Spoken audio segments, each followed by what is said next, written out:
dans l'évangile de Luc au chapitre 9, versets 51 à 53. Évangile de Luc, chapitre 9, versets 51 et 53. Le thème de ce matin, c'est les préjugés. Évangile de Luc, chapitre 9, versets 51 à 53. Nous lisons: lorsque le temps où il devait être enlevé du monde approcha, Jésus prit la résolution de se rendre à Jérusalem. Il envoya devant lui des messagers qui se mirent en route et entrèrent dans un village des Samaritains pour lui préparer un logement. Mais on ne le reçut pas parce qu'il se dirigeait sur Jérusalem. Amen. Amen. Les Samaritains n'aimaient pas les Juifs. Jésus se dirige vers Jérusalem. Il est en Galilée. Et il va passer par la Samarie, passer par un village des Samaritains. Et donc il envoie quelques-uns de ses apôtres pour déjà préparer cet accueil et ce logement. Et la Bible nous dit ici, au verset 53, « Mais on ne le reçut pas parce qu'il se dirigeait dans la capitale des Juifs. » Il n'est pas question qu'on le laisse passer. Nous, on ne l'aime pas. On ne veut pas de lui. Dans notre village, il peut passer où il veut, mais pas dans le village où nous sommes. Ces Samaritains ont des préjugés sur Jésus, sur les Juifs en général, mais sur Jésus en particulier. Et ce que je voudrais montrer ici, c'est que des fois, nos préjugés, ou même très souvent, peuvent nous faire passer à côté de la bénédiction. C'est vrai que dans leur histoire entre les Samaritains et les Juifs, il y avait beaucoup de problèmes. Mais celui qui vient dans ce village samaritain, dont il n'est pas nommé, ici, c'est quand même le Fils de Dieu. C'est quand même celui qui a vaincu les puissances des ténèbres. C'est quand même celui qui n'a ni commencement ni fin, qui vient apporter la guérison, qui vient apporter la consolation. Et ce village, parce que, étant pris dans ses pensées, ses apories, va laisser passer une occasion que Dieu lui donne. Et nous aussi, frères et sœurs, nous pouvons être comme les Samaritains. Des fois, devant l'œuvre de Dieu. Et pour les amis aussi qui sont ici ce matin, dire, nous ne voulons pas de cet homme au milieu de nous. Nous ne voulons pas que Jésus passe au milieu de nous. Parce que la culture a pris le pas sur la réalité spirituelle. Et Jésus qui vient leur communiquer des grâces et des bénédictions parce qu'il a été refusé, n'ira pas dans ce village. Il n'ira pas dans ce village. Il est dit au verset 53, « Mais on ne le reçut pas parce qu'il se dirigeait vers Jérusalem. » Et à cause des fois des positions malheureuses que nous pouvons prendre, nous laissons échapper la bénédiction. Nous laissons passer Dieu dans notre vie pour nous recroqueviller sur notre culture ou sur notre village. Oui, qu'est-ce qu'on est bien dans notre village, mais il manque l'essentiel, la lumière. Il manque la vie.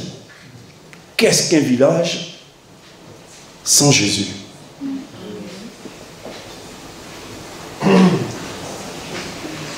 Que vous ayez toutes les commodités, que les rues soient belles, que vous ayez tous les grands magasins. S'il n'y a pas Jésus dans le village, c'est la mort. Car c'est Jésus qui veut donner la vie. Et Je vous donne quelques définitions du mot préjugé. C'est une opinion adoptée sans examen préalable. Dans le village, on pense comme ça. Donc, tout le monde pense comme ça. Voilà. Sans plus, sans chercher à savoir pourquoi et comment. Ce sont des idées préconçues qu'on a. Des idées toutes faites ou arrêtées sur quelqu'un. C'est des partis pris.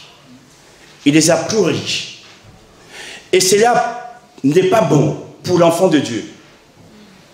Ou pour l'homme qui cherche Dieu. Parce que celui qui décide toujours, le maître, c'est Dieu lui-même. Amen. Ce matin, que c'est par ces paroles, Dieu éclaire notre intelligence et nous donne encore de la sagesse pour ne pas passer à côté des bénédictions qu'il veut nous accorder. Que nos préjugés, nous leur disons au revoir. Nous les abandonnions pour dire Seigneur, le plus important, c'est pas ce que je pense, mais je veux soumettre ma volonté plutôt à ce que toi tu veux. Gloire à Dieu. On va faire une deuxième lecture. Donc ne refusons pas de recevoir Jésus. Au contraire, acceptons-le et accueillons-le dans notre village et dans nos vies. Évangile de Jean, chapitre 1er, verset 43. Évangile de Jean, chapitre 1er, verset 43. Le lendemain, Jésus voulut se rendre en Galilée et il rencontra Philippe. Jésus lui dit, suis-moi. Philippe était de Bethsaïda, de la ville d'André et de Pierre. Philippe rencontra Nathanaël, qui signifie don de l'Éternel, et lui dit, nous avons trouvé celui de qui Moïse a écrit dans la loi et dont les prophètes ont parlé, Jésus de Nazareth, fils de Joseph. Nathanaël lui dit, peut-il venir de Nazareth quelque chose de bon? Philippe lui répondit, viens et vois. Viens et vois. Ici, il s'agit de Nathanaël, à qui Philippe rend témoignage de Jésus, pour que lui aussi soit au bénéfice de la grâce de Dieu. Et Nathanaël, en tant que bon juif, le bon je mets en guillemets, dit cette parole, parce que en Israël, à l'époque, les bons, les grands, sont de la Judée, viennent de Jérusalem. Tout ce qui est au nord de la Judée, au nord de Jérusalem, n'est pas bon. La Samarie, c'est pas bon. La Galilée, encore moins. Si vous comprenez, je prends un exemple actuel. Nos chers amis parisiens nous regardent comme des provinciaux. Voilà. Là-haut, il n'y a que du bon.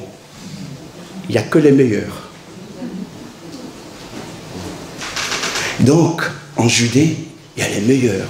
En Galilée, waouh, c'est très loin de Jérusalem. Donc maintenant, mieux la question de Nathanaël. Peut-il venir de Nazareth, qui est une ville de la Galilée, quelque chose de bon? La question c'est non. La réponse, pardon, c'est non. Donc de Nazareth, de la Galilée, rien de bon. Mais il est pris aussi dans son préjugé. Parce que Jésus vient de Nazareth. Jésus est de la Galilée. Eh oui, là aussi des fois, on dit Seigneur, oui, je veux ta révélation, je veux que tu m'enseignes. Mais, dis donc, a vraiment quelqu'un qui vient de Jérusalem, pas de Nazareth. Et Dieu, des fois, nous envoie des gens qui viennent de Nazareth. Wow. Alors on se dit, mais wow, ça, avec tout ce que je sais, tout ce que j'ai appris, Dieu n'est pas dedans. Parce qu'il vient de Nazareth. Et ce que j'aimerais vous montrer aussi, frères et sœurs, ce matin, chers amis, c'est pas tant la ville, tant le lieu qui importe. C'est que nous puissions découvrir que quel que soit le lieu où vient la personne, si elle vient au nom du Seigneur, que nous l'acceptions. Alléluia. Vaut mieux quelqu'un qui vient de Nazareth, rempli de l'esprit, dirigé par Dieu, qui communique la grâce, que quelqu'un qui vient de Jérusalem, qui est vide. Et ce matin, l'Esprit me montre ces choses pour vous le dire, frères et sœurs, que souvent nous passons à côté des bénédictions de Dieu, des grâces de Dieu, parce que nous sommes pris dans les préjugés. Dieu veut nous visiter, mais on ne le sent pas, on dit non, mais il n'est pas là. Et on regarde à la forme, on regarde au lieu. Et on se dit non, non, non, non, non, c'est pas possible, Seigneur. Oh, il y a quelque chose qui ne va pas de Nazareth quand même, la Galilée, wow, wow, wow. Mais ce matin, Dieu veut te parler par quelqu'un qui vient de Nazareth. Est-ce que vous me comprenez? Ne méprisons pas les gens. Discernons qui est derrière. Et même des fois, Dieu peut nous servir des inconvertis pour nous parler. Dieu s'est servi d'un âne pour parler à un prophète. Je n'irai pas jusque-là, mais vous me comprendrez. Nous sommes dans une région, un département, où on élève les canards. Mais des fois, les canards nous parlent aussi.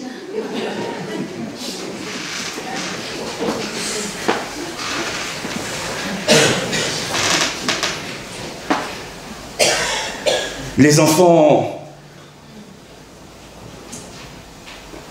mes enfants ont offert un poulailler à leur maman. Et nous avons acheté 2 poules pour faire des œufs. Une poule rousse et une poule blanche.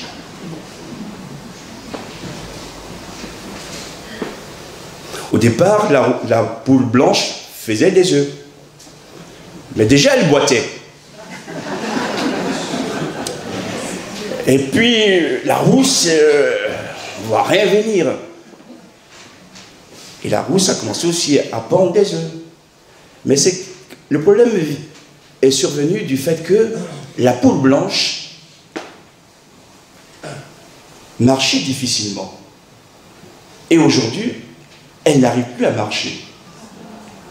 Et on s'est rendu compte qu'elle avait un problème à une patte. Cette patte est cassée.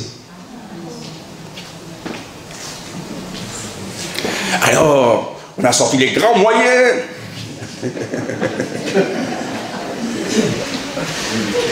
Oui, il faut bander, il faut mettre produit. C'est pas tout à fait ça quand même. Difficile. Et vous voyez quand même, hein, nous les humains, même pour les animaux parfois, on est touchés.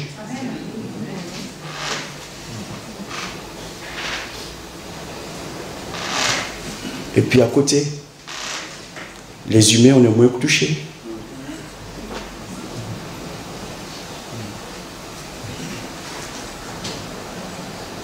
Que Dieu nous fasse grâce. Si pour un animal on peut être touché, pour un homme, une personne humaine, ne devrions-nous pas être plus touchés?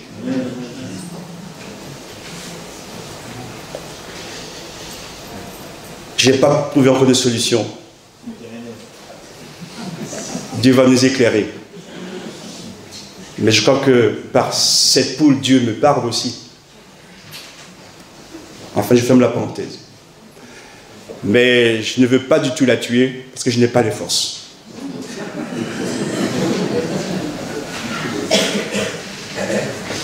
Peut-il venir de Nazareth quelque chose de bon? On revient au texte. Philippe lui répond, viens et vois.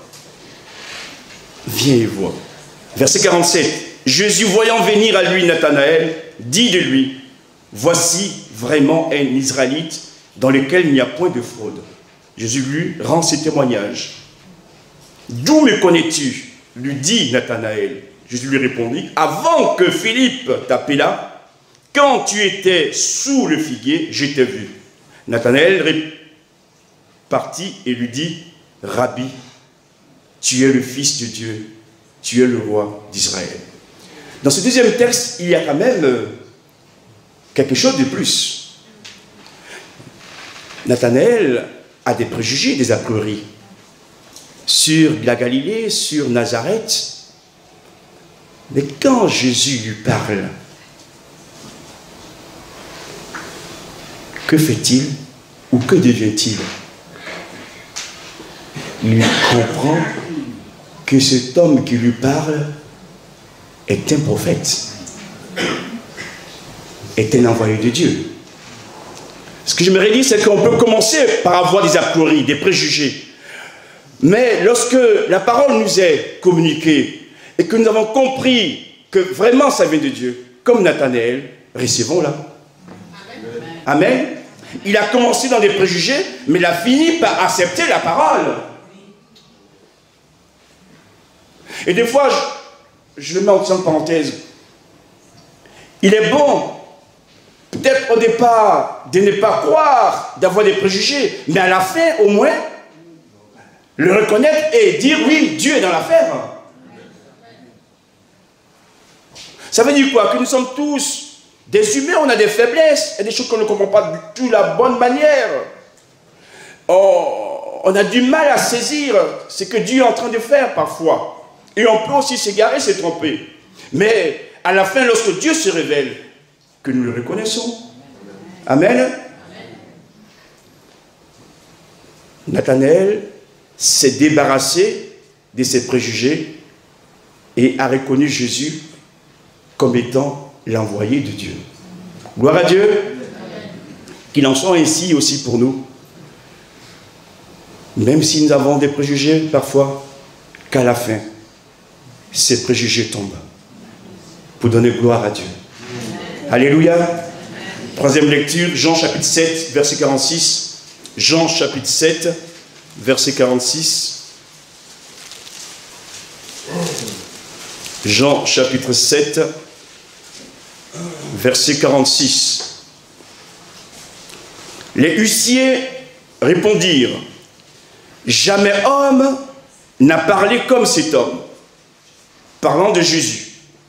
Les pharisiens leur répliquèrent, est-ce que vous aussi, vous avez été séduits? Y a-t-il quelqu'un des chefs ou des pharisiens qui ait cru en lui? Mais cette foule qui ne connaît pas la loi, ce sont des maudits. C'est fort, hein?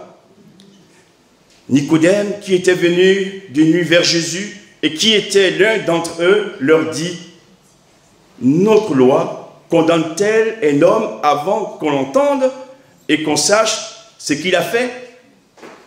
Ils lui répondirent, es-tu aussi galiléen? Examine et tu verras que de la Galilée, il ne sort point de prophète.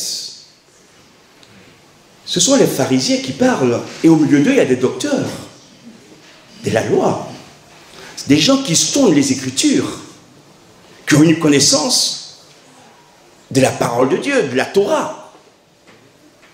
Et ils disent à Nicodème, mais tu es en train de te garer en croyant en cet homme, tu te fourvoies, alors que Nicodème est dans la vérité. Et ils vont lui dire, mais écoute, examine, regarde. Et tu verras que la Galilée, il ne sort point de prophète. Encore un préjugé. Donc, la Galilée est condamnée à ne jamais avoir de prophète.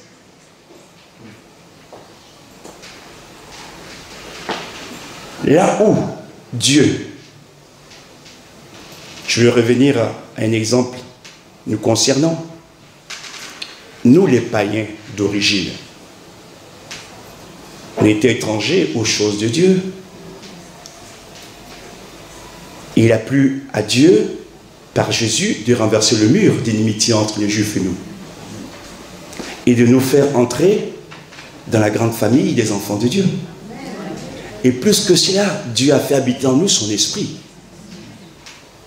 Si on devait condamner tous ces païens, ou chrétiens d'origine païenne, à ne jamais rien faire, où est-ce qu'on va? Dieu est capable, même lorsque on a maudit un pays, un peuple, des pouvoirs lui-même, arracher la malédiction, et au sein de ce peuple, ou de ce village, de cette nation, trouver des hommes qui le révèlent de sa puissance pour nous communiquer sa parole. Amen. Gloire à Dieu. Amen. Et oui, et oui. Prenez-le bien ce que je vais dire. Même les musulmans se convertissent à la foi chrétienne. Amen. Gloire à Dieu.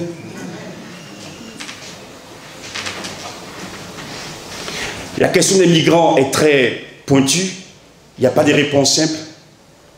Mais parfois, sans généraliser, certains qui viennent au milieu de nous, peut-être que Dieu les envoie pour qu'ils entendent l'évangile. Gloire à Dieu. Amen. Et pour le comprendre, il faut que les préjugés se taisent. Parce que tout ce que nous avons ici-bas, frères et sœurs, un jour, nous le laisserons ici. Mais le salut d'une âme, quelle que soit son origine, c'est une grande victoire qui dure même dans l'éternité. Gloire à Dieu. Amen. Seigneur, éclaire-nous aussi là-dessus, en faisant la part des choses. Il n'est pas toujours généralisé. Que Dieu soit béni.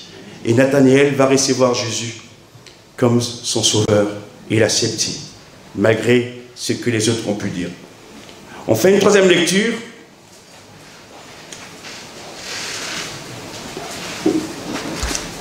Matthieu chapitre 13, je vais terminer là. Matthieu chapitre 13, verset 53.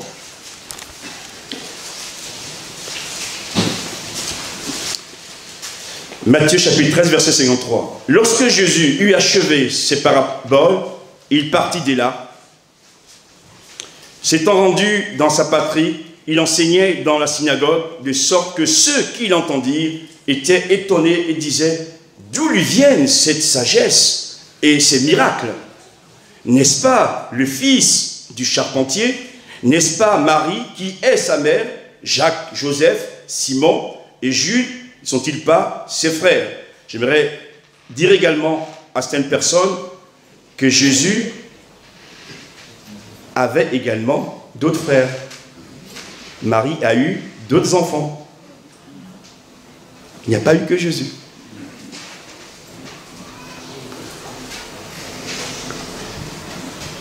Marie n'est pas restée vierge toute sa vie. Je ferme la parenthèse. Et ses sœurs ne sont-elles pas toutes parmi nous? D'où lui viennent donc toutes ces choses? Et il était pour eux une occasion de chute. Mais Jésus leur dit, un prophète n'est méprisé que dans sa patrie et dans sa maison. Et il ne fit pas beaucoup de miracles dans ce lieu à cause de leur incrédulité. les préjugés de ces hommes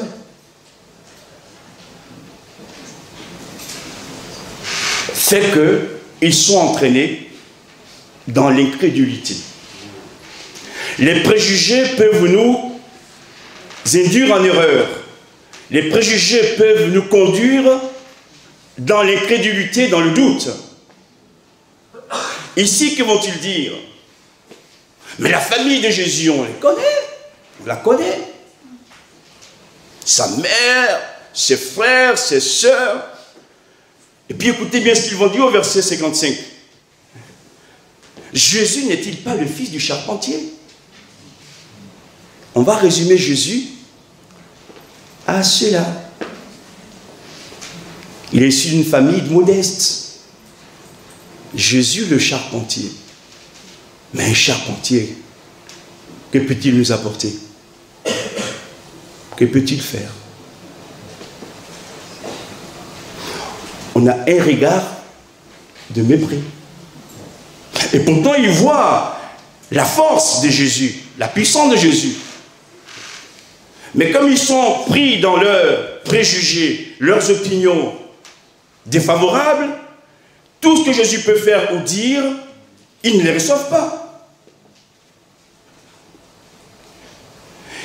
Et c'est une réalité lorsque quelqu'un vient nous parler et qu'on a une mauvaise opinion de la personne. Tout ce qu'elle peut dire, on ne la reçoit pas.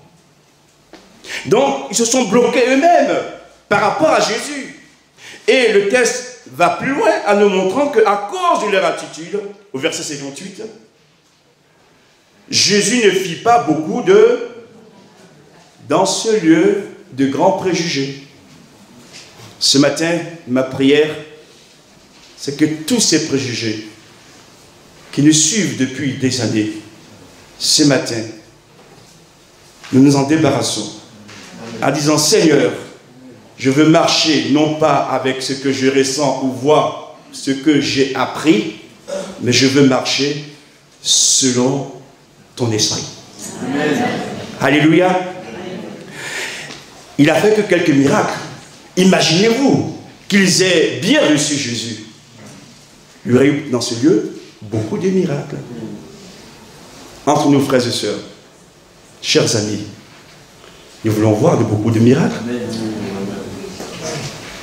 Dans nos prières, dans notre vie chrétienne, dans notre marche avec Dieu, mourons à nos préjugés.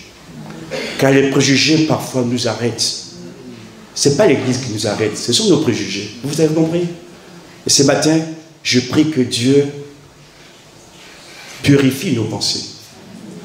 Que Dieu nettoie notre esprit. Pour que nous voyions les choses comme lui les voit. Même si parfois ça peut nous choquer, nous étonner, ça vient de lui que par l'esprit nous le recevons. Parce que, frères et sœurs, Dieu a fait de nous des hommes nouveaux. Amen. Gloire à Dieu. Amen.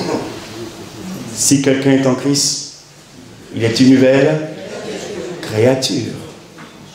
Les choses anciennes, voici toutes choses, soyons des hommes nouveaux, des femmes nouvelles, pour la gloire de Dieu. Amen. Merci pour ta parole, merci encore de nous enseigner, de nous aider à comprendre ces réalités. Et ce matin, Seigneur, j'ai pu le dire avec ce que tu m'as communiqué, et je te prie que par ton esprit maintenant, toi-même, tu parles au cœur, tu saisisses les âmes.